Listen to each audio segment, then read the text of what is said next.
Take a picture.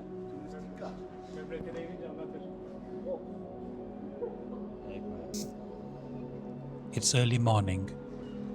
The kind of morning where the air still feels soft, untouched. The city hasn't quite woken up yet, but something ancient stirs.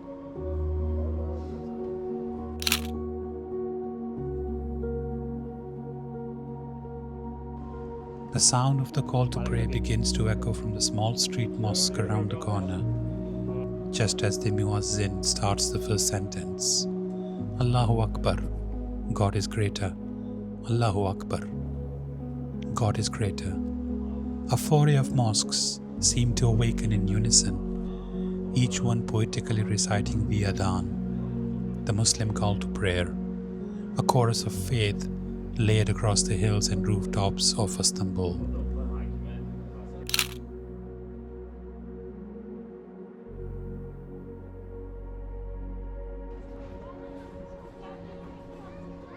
My hotel room in one of the inner city neighborhoods of Istanbul has a green hue. Soft light from outside gives it a green color. This is my first reminder that I have woken up in the land I share my faith with, a city that doesn't just carry history in its architecture, but in its breath, where every brick and every wall of the old city are a constant reminder of how everything came to an end for an empire. Perhaps it's the relative nearness of the time that keeps it in its rhythm. Perhaps it's the romanticism of what could have been had the world not erupted as it did.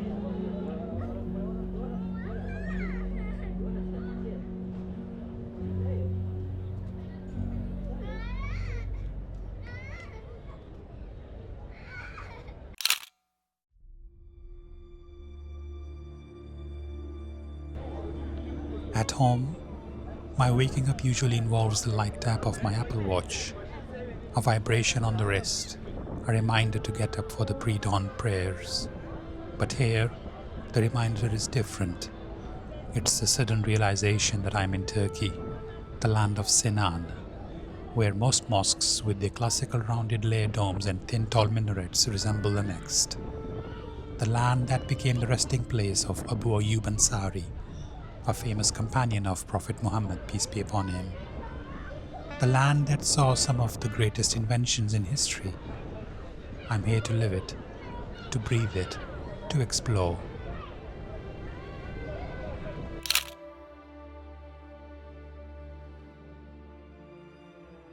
Its ancient markets, its squares, it's not just a call to wake up, it's a call to be present.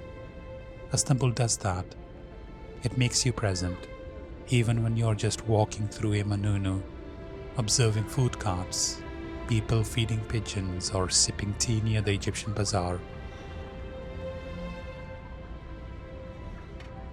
Even when you are lost in Balat's alleys, getting breathless, huffing and puffing, walking up its steep hills, where the buildings lean against each other, seeking support from one another, the city doesn't let you drift. My mind wanders in other places. Here, it pulls me in. It doesn't let me lose my focus. There is chaos and the beauty and its calmness side by side.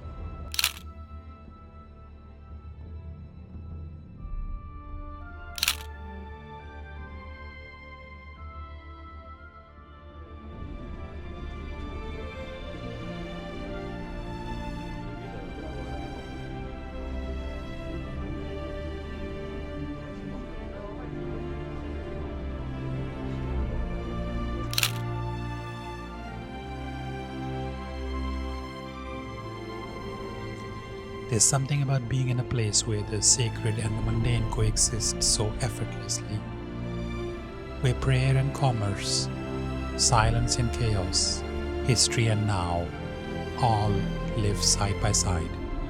It's not always beautiful, sometimes it's overwhelming, but it's always real. And maybe that's what I came here for, not just to take photographs, but to feel something, to be reminded of something, to reflect.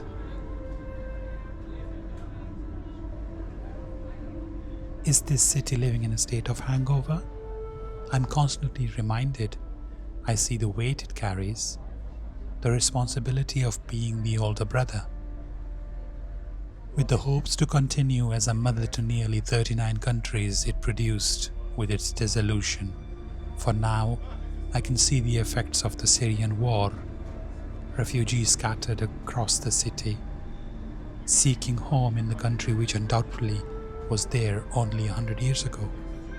For now, its acceptance of Turkey in being present when needed.